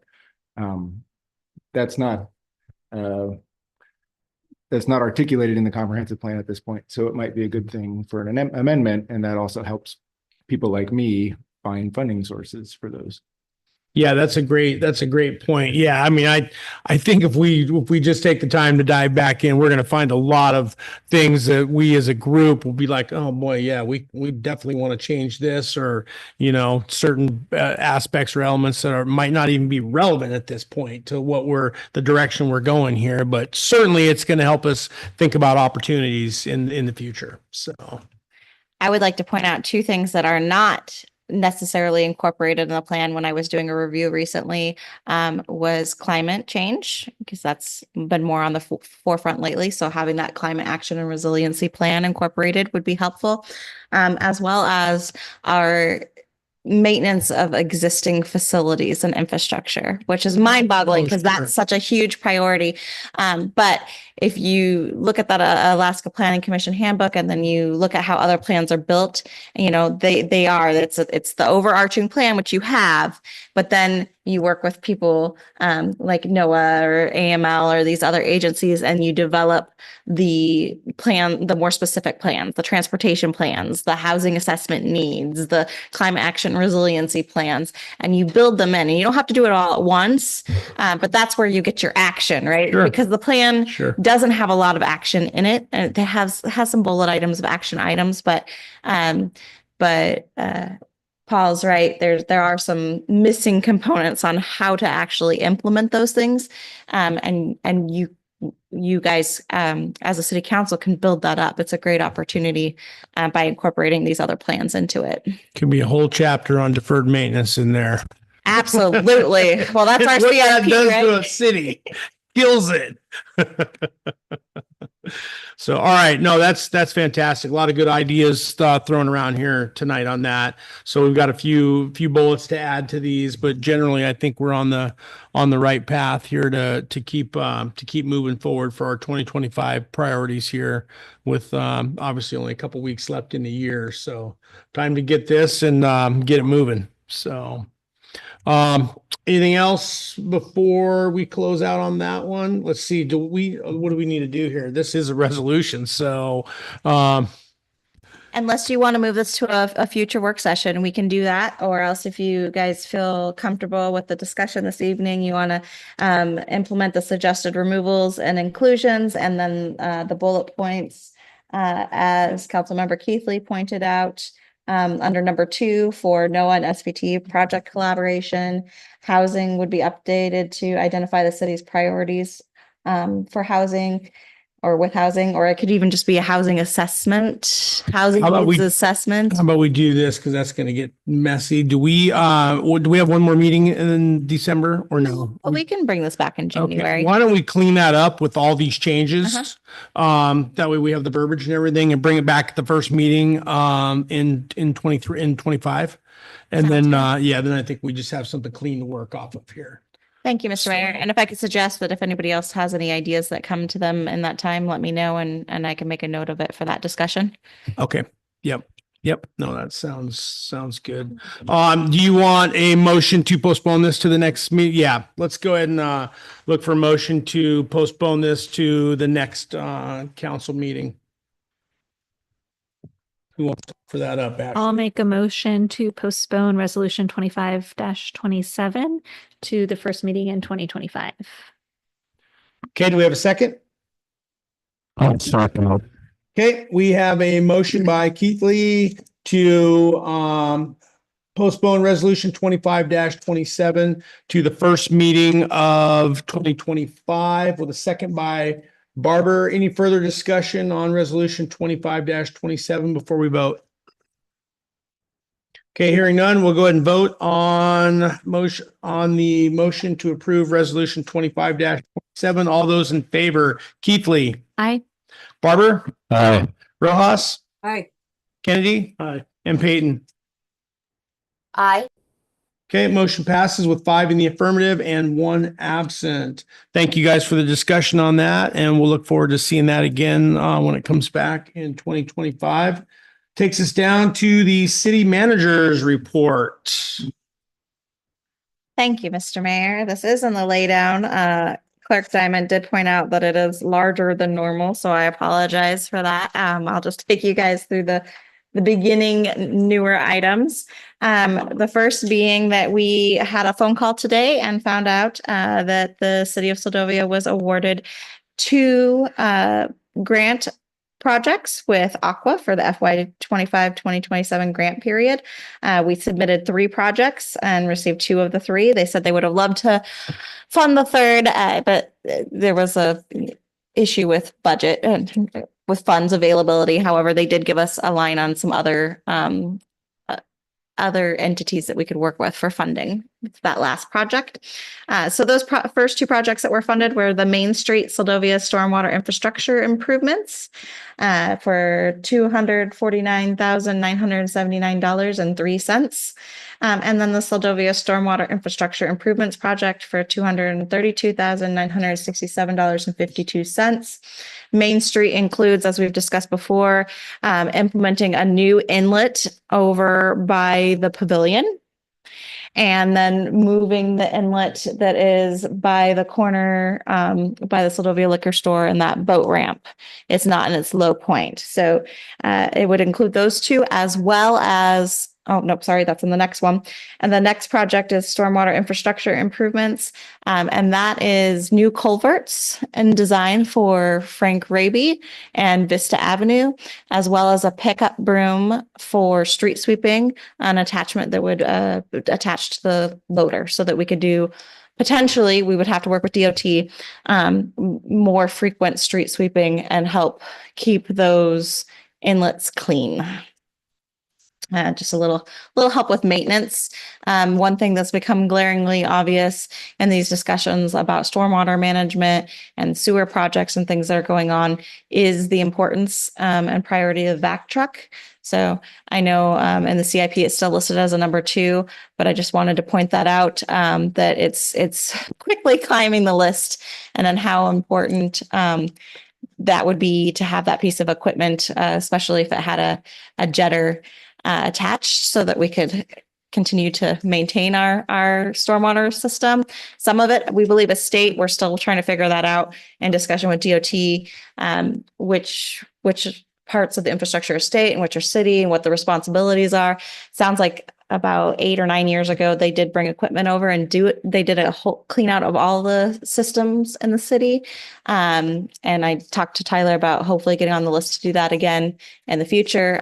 But it's big on our minds in the office and in Public Works Department on how to take care of this infrastructure, because it hasn't, it fell to the wayside for many years. So that's exciting news. The one we didn't receive is the citywide infiltration study and Catchmack Drive design. Like I said, there are more opportunities for that. I did see the stormwater management plan draft, and it looks amazing. We'll be sharing that with you guys soon as that's finalized. And it does include that project and a great budget breakdown and an initial design for it. So, or an initial cost estimate and information. So we'll keep working on that. FY24 CDBG grant application. I know at the last city council meeting, we were talking about what a heavy lift it was going to be to get this application in. And I'm pleased to share that we were able to complete all of the open items. So we were tasked with completing a 2024 low moderate income survey for the community, because our income, according to the ACS survey, was listed as higher than what was required for the CDBG, 51%. And we know that historically, when we've conducted these surveys, that we do come above that 51%. So Diane, and with the help of Liz and staff, made a lot of phone calls. We collected 94 surveys. Out of the 111 was our pool. We were supposed to collect at least 80. We had 94.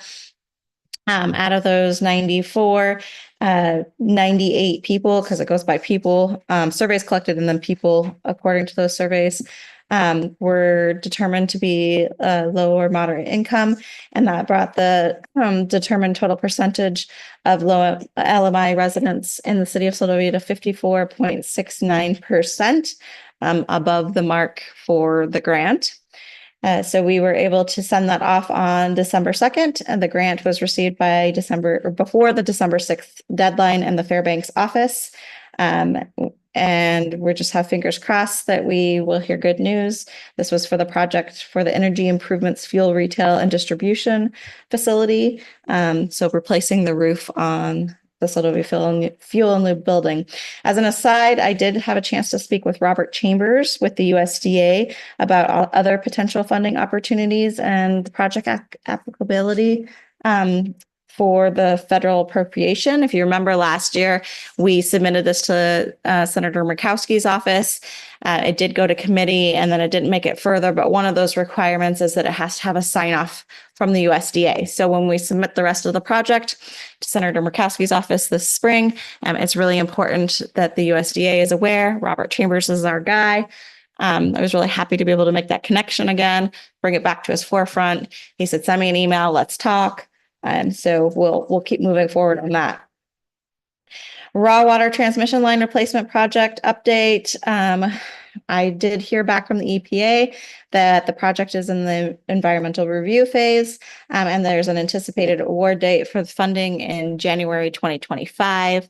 So as soon as we get that, we can hit the ground running, get the RFP out, and then hopefully solicit a contractor to complete that project because as Diane pointed out to me this morning, when her and Johnny are walking up by that reservoir, it's still just pouring out of the ground. So we know that To fix the leak. to fix the leak. Yep. We know that that's an issue and it's not getting any better. Septic lift station update. The first of the American Iron and Steel manufacturer certifications have begun coming in. So they're sending materials and then behind that, they have to send the certification. We have to have it for all of the products before they go into the ground. So we're receiving them simultaneously with products with the certifications, and they're going to be stored in the Kenai office until they can make it down here. And that Kenai office is our contractor's office. And that'll most likely be with the ferry schedule, so not till April. Yep, that's the pumping station. So we're still on one temporary pump. It's running all right. It's doing what it should. We keep an eye on it daily. And we're just fingers crossed it keeps doing what it should as the parts arrive. And then hopefully in April or May, we're replacing it. We all know fingers crossed is not a good plan. Not a good plan at all. But we're there for three projects. Yes. The third fingers crossed project, Jack Love Bay Dock is still moving along. I'll be meeting with M&N on Wednesday to confirm that we're meeting permitting deadlines. We did receive a draft technical memo from them and 35% design. So work is happening. I'm a little concerned about permitting because that takes so long. But we'll get it addressed and make sure that we're crossing all our T's and dotting all our I's. Speaking of Jack Loft, the Uplands application amendment, this is on me. I was trying to get the development plan done before I left, and then it didn't happen last week. It was trying to do it between meetings. So my goal is to have it by the end of this week and submitted to DNR. They're aware of the city's intent to submit that reduced footprint, the application with the reduced footprint and the updated development plan. I have had discussions with them, so we will get it in. It's just not as quickly as we wanted. AML EG or EJCPS, that's a mouthful, project cohort. This is an exciting opportunity that I mentioned in our last discussion, and in regards to a climate action and resiliency plan. So AML received funding to be able to help with this planning process for communities. Right now, they have 15 communities signed up, including, and this is for coastal communities, which is, it's the Environmental Justice Collaborative Problem Solving Project, but it's coastal specific. And the deliverables include a community profile, a health impact assessment, and a climate action resiliency plan, which, as I said, we could incorporate into the comp plan. And all of these deliverables will be helpful with future funding for advancing resiliency in the community. So that's really, it's a 2-year timeline. It's not going to happen overnight. But I was able to attend a meeting with them at AML last week. I received a $500 stipend to attend that meeting, so that was kind of cool for being at the conference and just at the initial steps. But in hopefully 2 years, we'll have these all taken care of, and we'll be able to seek further funding. Speaking of AML local government conference, that was held last week. Myself and Clerk Diamond attended the whole week, first at our affiliate meetings and then at the AML. meeting. Councilmember Langart was able to attend the newly elected officials training. Mayor Campbell attended the mayor's conference, and Councilmember Keithley attended the AML portion of the conference at the end of the week with myself and Clerk Diamond. Again, Councilmember Keithley was able to receive a scholarship for her attendance. So we're not out of pocket for all of it. It's great. And that $500 stipend for myself. We say every time that the conferences are inspiring and that it's a good reminder that we're not alone with our current challenges. But one thing that I really appreciated is that Councilmember Keithley pointed out, not only are we not alone, but actually we're kind of right on par with where we should be and ahead on some things. Some communities are going, oh gosh, and some things we've got a handle on. So that's very exciting to hear. A couple of action items that came out of it for me was, as we just discussed, the potential to update the 2014 comprehensive plan. There's some support out there so that we could work on it in-house, and then also including some of our current plans like the land use management plan, the CIP, and the CARP when it comes out. There's some great HR and personnel system improvements and potential outsourcing opportunities. And then asset management was a huge topic. And I attended 3 or 4 different sessions just on asset management alone. This is not something that we have had a very great handle on historically. So it's my goal. And we kind of started this discussion before the last budget. I'm hoping that in the next couple of weeks, I can really buckle down and get a start of a system in place. I know this has been a priority for Councilmember Kennedy. And start to get it in place. That way we can utilize it in our upcoming audit and our upcoming budget, because it will be helpful for both of those processes. I wanted to give you a quick Seldovia Planning Commission update, and that is that Commissioner Ryan, Commissioner Kroll, and Commissioner Forsberg's terms are up or expired. Commissioner Ryan and Commissioner Kroll have expressed interest in being reappointed, so we'll bring legislation for that forward at the next coming meeting. Commissioner Forsberg is not. He has asked to step down. However, he stated that he will continue on until we fill his seat. So we have initiated a notice for that vacancy. It's also in the packet for you guys to view. And then upcoming information or upcoming discussions on the commission level are that they're wrapping up the CB, which is Commercial Business Subcommittee recommendations. They have at least one more meeting, maybe 2, but they had a draft ordinance in front of them finally at the last meeting with some of those details that they've discussed about implementing and recommending to the city council. They'll be finishing up those discussions here in short order, and then you guys will hopefully see a draft ordinance in the next month or 2. The other things they're working on is an abatement ordinance, and that is also coming through legal. So we're getting some great legal feedback on potential ordinance language that we can use that is coming out of other communities. A building or zoning permit update with those topographical impacts that's come before the council before and was referred back to the Planning Commission. As we keep talking about the potential comprehensive plan update, and certainly the final decision for the application to rezone will be a part of that discussion. And then they're finalizing that request for council reconsideration of the rezone application with additional information at their January 8th meeting, if anybody would like to attend. 2024 hazard mitigation plan was adopted tonight by the Seldovia City Council. So you guys are now in compliance. The plan was approved by FEMA and adopted by the Kenai Peninsula Borough. We need to send them a resolution that it's been adopted by the city of Seldovia. In the event of emergency in the future, that's an opportunity for us for funding through FEMA. So that feels good to have that done. Thank you guys, and great work on that. BPSO job vacancy we discussed before. The position was posted on December 4th. There's one local applicant. We've been told that once their background check clears, interviews will be scheduled. Another kind of big ticket item is that my contract is set to expire on January 24th for, it was a 2-year term. So That's what I said already. Holy yeah. it doesn't seem like it's been that No, long. it's Honestly, it really It's been doesn't. 2 years. It's been 2 years. Okay. Yes.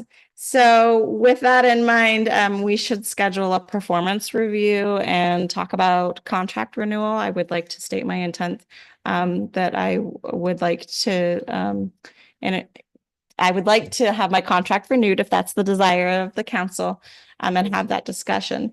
So we'll look at scheduling that discussion. I was hoping to do it the second meeting in January, but with the timeline, I think it would probably be most appropriate to hold at the first meeting. And that's, I believe, January 13th. 13th, correct. Yeah. So I will get some documents to you guys with the help of the mayor by the end of the month regarding the performance review, any other additional information that you guys need. And then we can schedule that executive session at that first meeting in January. Sounds good. We've talked in the past about potentially having an upcoming appropriation bill regarding water treatment expenses and the operator training. That took place in November. We're also talking about utilizing the remainder of the ARPA expenses and splitting it between those two to offset and see what that does. And then we'll bring that information back to you guys, but with potentially an ordinance coming up next month that appropriates some additional funds if needed. And then I said this at the last meeting, but just want to keep it at the forefront in case anybody didn't catch it, that for the 2024 2% sales tax, we just made the greater payment today. So $51,537.07. And then we were able to transfer $39,824.82 to the AMLIP account designated for the 2% funding. It's a little less than last year. We anticipated that. Last year was just a banner year. So we anticipated about 4% less, and I think we're right on target with that. I'll double check. So right now that 2% funding account is at $128,713.64. Next year, depending on how our second and third quarter seasons go, we could be potentially talking about having the whole payment to either hold on to or to pay off that lease. That's very exciting news. And then the rest we've really kind of talked about. Employment vacancies as the public works operator 1 or 2, naming the bridge. That's something that we should probably bring back up and discuss what the community desire is for that. Tsunami inundation brochures. I received an email today that their 2,000 brochures are in production at this moment and will be shipped to us here once they're complete for us to distribute. And we'll be sharing those with Seldovia Village Tribe. And we heard from Jerry Stranick tonight on a different topic, but he is been a big supporter and a component in a potential legacy grant opportunity through the Rasmussen Foundation for the historic boardwalk repairs. And I'll leave it at that. Thank you, Mr. Mayor. Awesome. Thank you, Heidi. Appreciate that. Any questions or comments on the manager's report from council? All right. Yeah, lots of stuff going on. As Heidi said, we did, all of us, a number of us went up to AML, and it was another just a good opportunity for us to not only network, but lots of information at those things. Yeah, I think it's money well spent on our part to be able to, as small as we are, and there's a lot of smaller communities that do have their folks invest in their employees and their management staff to send them to these meetings. So it's good, and I'm glad that council has approved that for these guys to continue to go. One more note, Mr. Mayor, since you mentioned investment, I would like to just, for the record, state that we are holding a staff appreciation lunch tomorrow to show further investment in our employees. So if you see them on the street, definitely thank them for their service. Are you inviting us to lunch or? No, I'm just letting you know what's happening. No, No, you're welcome to stop by if and show appreciation. That's the one thing that I will be asking of staff. We'll have a little survey with a couple questions. And one thing is talking about maybe doing a potential community meeting in the future instead and opening it up. And just want to make sure that it's a benefit for them and that they see and feel the appreciation. And that might be a great way is to have a bigger event next year. Fantastic. Thank you. All right. Item O, informational items not requiring action. Seldovia City offices will be closed January 1st, 2025 in observance of New Year's Day. And the next Seldovia Planning Commission meeting will be held on January 8th, 2025. And then let's see, you didn't have anything on here about Christmas, but I'm assuming can be closed Christmas Eve, Tuesday, and Christmas Wednesday. The 24th and 25th. Thank you, Okay. Mr. Mayor. Okay, 24th and 25th closed. All right. Item P, executive session, none. Item Q, council and mayor comments concerning items not on the agenda. Let's see here. Who was first? Keith Lee. Nothing this evening. Okay, Barber. Anything? I don't have anything. All right. Rojas. Yeah, thanks a lot to the staff and everyone that's working so hard. And happy holidays for everyone. Okay, thank you, Vivian. You too. Kennedy. Just thank you, ladies, for the hard work as usual. Glad to hear about the asset management stuff. And I'm always willing to work with you on that. I think I just would like to see us be able to get everything we want. I just want to plan. We just plan. That's the big thing. And I think we're doing so much better. So much better. Thanks, John. And Peyton. Yes, I would.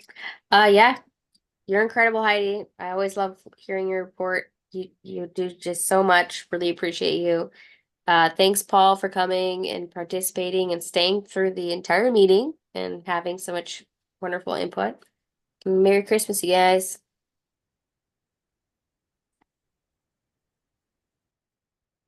All right. Thank you, Harmony. All right. Yeah. Same from me. Thanks to the staff. Keep up the good work. You guys are doing a great job. Paul, appreciate all your input tonight. So definitely getting something good going. So thank you for keeping us going on that. So let's see. Next meeting will be held on Monday, January 13th, 2025 at 6 p.m. And I'll look for a motion to adjourn. Motion to adjourn. We have a second? Yeah. Okay, we have a motion to adjourn with a second. Any objections? Hearing none, we are adjourned. Thank you, everyone.